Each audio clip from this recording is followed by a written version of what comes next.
Legenda MotoGP, Valentino Rossi, telah memiliki para penerus yang sangat meyakinkan untuk melanjutkan kejayaan pembalap Italia pada Grand Prix. Adalah Francisco Bagnaia, Ducati Lenovo, Luca Marini dan Marco Bezzecchi yang sama-sama membela Panji Muni VR46.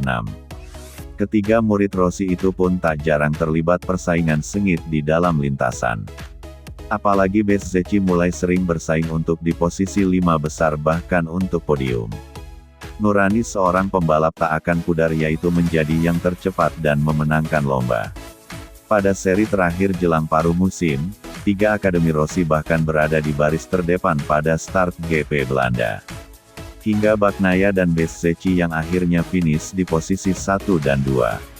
Tak ayal persaingan sengit para rider VR46 diprediksi bakal berlanjut, apalagi Bezzecchi menempati peringkat 3 besar pada papan klasemen sementara.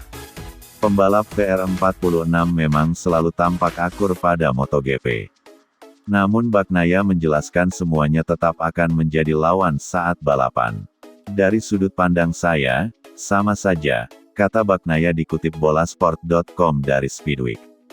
Ketika Anda bertarung, Anda bertarung. Perbedaannya adalah kami dapat berbicara satu sama lain di rumah. Kami juga memiliki hubungan yang, jika kami marah kami bisa membicarakannya untuk menyelesaikannya, ujar Bagnaia. Kami punya persahabatan, tapi di lintasan kami tetap rival, tak ada bedanya, ujar juara bertahan MotoGP itu. Baca juga, pengakuan Marc Marquez, dominasi MotoGP dari alam bawah sadar, tapi sudah lama tak rasakan sensasi yang sama. Bezzecchi kemudian menimpali bahwa persaingan sesama rider VR46 sebenarnya tidak mudah seperti apa yang orang lain lihat. Ini tidak mudah.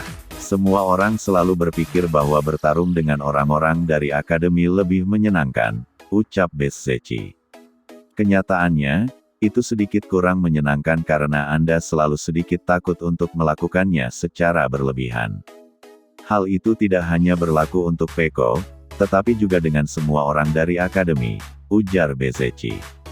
Bezzecchi bahkan memaparkan pernyataan bahwa Rossi memiliki peraturan tak tertulis tentang persaingan pembalap sesama akademi.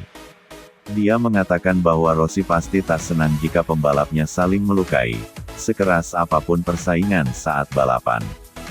Vel Rossi, memberi kami neraka saat kami melakukan kerusakan, ujar Bezzecchi, sembari tertawa. MotoGP 2023 akan kembali berlanjut pada 6-8 Agustus di sirkuit Silverstone, Inggris.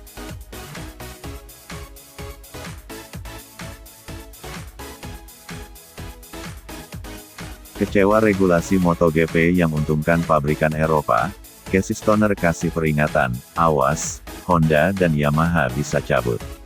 Dua pabrikan asal Jepang, Honda dan Yamaha yang dahulu sangat berjaya di ajang MotoGP kini sedang alami penurunan performa. Sebaliknya pabrikan asal Eropa seperti KTM dan khususnya Ducati, memperlihatkan performa yang sangat kompetitif. Situasi di atas membuat juara dunia MotoGP 2 kali, Casey Stoner khawatir. Dia memberikan peringatan bahwa Honda dan Yamaha bisa saja cabut dari MotoGP. Alasannya kedua pabrikan itu kecewa dengan regulasi MotoGP yang menurut Casey Stoner lebih menguntungkan pabrikan Eropa. Casey Stoner punya pendapat Honda dan Yamaha harus disalahkan atas situasi saat ini, di mana mereka sangat kesulitan di ajang MotoGP. Beberapa tahun lalu sebenarnya diputuskan untuk melarang semua alat bantu aerodinamis, tapi kemudian rencana ini tiba-tiba dibatalkan lagi. Itulah mengapa Suzuki meninggalkan MotoGP dan saya khawatir Honda dan Yamaha juga akan pergi karena apa yang kami miliki sekarang bukanlah komitmen mereka, tambahnya. Sejak dahulu, Casey Stoner memang lantang mengkritik regulasi MotoGP yang terlalu banyak disematkan teknologi untuk membantu pembalap. Motor MotoGP sekarang menjadi mobil Formula 1 dengan 2 roda. Terakhir kali saya melihat, itu masih motor sport dan bukan Formula 1, ujar Casey Stoner. Beberapa tahun yang lalu dikatakan bahwa itu harus menuju ke arah yang berbeda, tetapi sekarang tiba-tiba berubah. Aerodinamika menghabiskan banyak sumber daya dan juga lebih sulit untuk mengembangkan sesuatu dengan cepat di Jepang daripada di Eropa. Tetapi itulah yang dimaksud dengan aerodinamika, tambahnya. Untuk diketahui, Casey Stoner memutuskan pensiun pada penghujung MotoGP 2012 di usia masih produktif.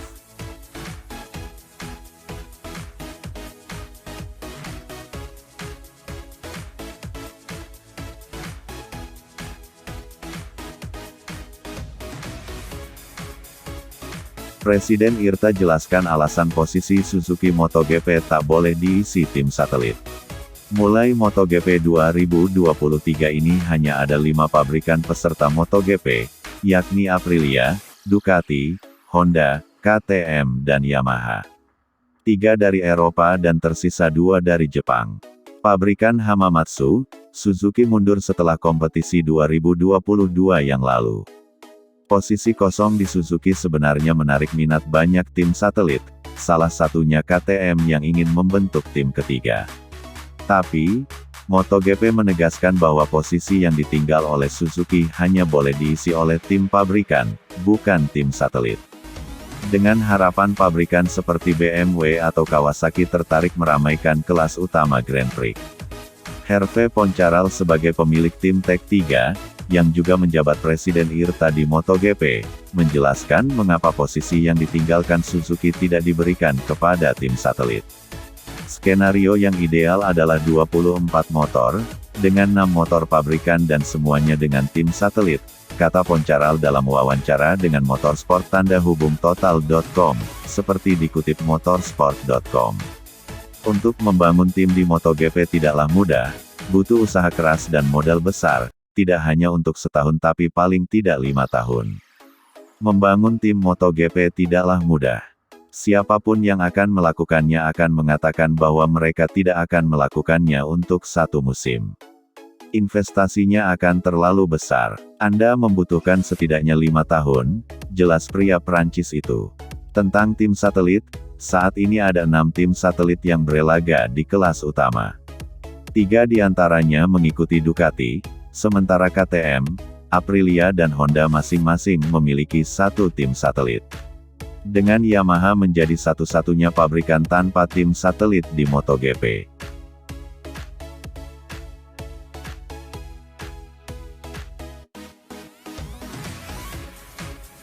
Pembalap Inggris, Cal Crutchlow akan kembali balapan di MotoGP musim 2023 ini. Tidak penuh semua balapan tersisa, tapi hanya 1 kali di seri MotoGP Jepang yang akan datang. Dia akan wildcard di balapan kandang Yamaha di Motegi, menggunakan tim khusus bernama Yamalup RS4 GP Racing. Tujuannya adalah untuk membantu mempercepat pengembangan motor IRS M1. Mengikuti balapan artinya pembalap penguji dapat mengerjakan analisis part prototipe di kondisi nyata, tentu dengan tujuan memajukan pengembangan M1. Saya yakin wildcard ini akan menjadi titik balik yang signifikan untuk meningkatkan performa IRS M1, kata manajer proyek MotoGP Yamaha, Kazutoshi Seki dengan optimis, seperti diberitakan Speedweek.com. Para insinyur bekerja sangat keras dan partisipasi Cal di GP Jepang akan menguntungkan peningkatan M1 untuk tim pabrikan, tidak hanya untuk musim ini tapi juga untuk musim berikutnya, sambung pria Jepang itu. Crutchlow sendiri sangat senang akhirnya bisa kembali balapan di MotoGP. Saya menantikan kesempatan untuk balapan dengan tim Yamalup RS4 GP Racing di Motegi, kata Crutchlow senang.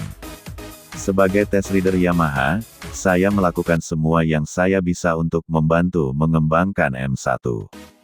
GP Jepang adalah kesempatan bagus untuk menguji part prototipe dalam situasi balapan. Saya tak sabar untuk bekerja sama dengan Yamalup RS4 GP Racing Team, dimulai dengan tes Agustus mendatang. Saya yakin kita akan bersenang-senang bersama. Kami akan bekerja keras mengumpulkan sebanyak mungkin informasi berharga untuk Yamaha, demikian tutup Crutchlow. MotoGP Jepang 2023 di sirkuit Motegi akan berlangsung pada tanggal 1 Oktober yang akan datang.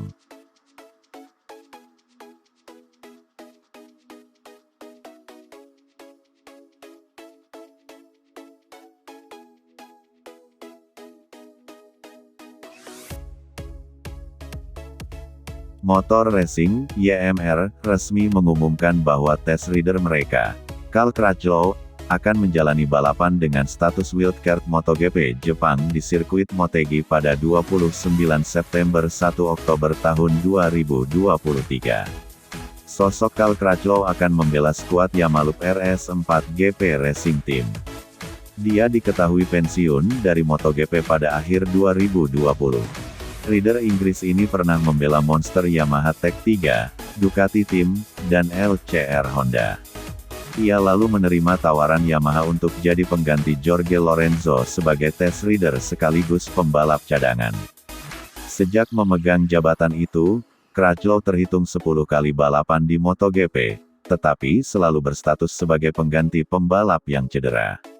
Alhasil, MotoGP Jepang 2023 nanti akan menjadi wildcard pertama Crutchlow sebagai test rider Yamaha di MotoGP. Yamaha sendiri dikenal sebagai pabrikan MotoGP yang sangat jarang memanfaatkan jatah wildcard yang mereka miliki.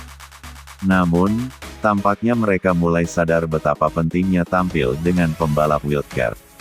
Terutama akibat Isher M1 saat ini sulit kompetitif. Selain itu, mengingat Yamaha sedang tak memiliki tim satelit, menurunkan Crutchlow sebagai pembalap wildcard juga sangat krusial untuk mengumpulkan lebih banyak data. Dengan begitu, Fabio Quartararo dan Franco Morbidelli akan sangat terbantu. Saya menantikan kerja sama dengan Yamalup RS4 GP Racing Team, dimulai dengan tes yang akan datang pada Agustus nanti. Saya yakin kami akan bersenang-senang bersama. Kami akan bekerja keras demi mengumpulkan sebanyak mungkin informasi berharga untuk Yamaha.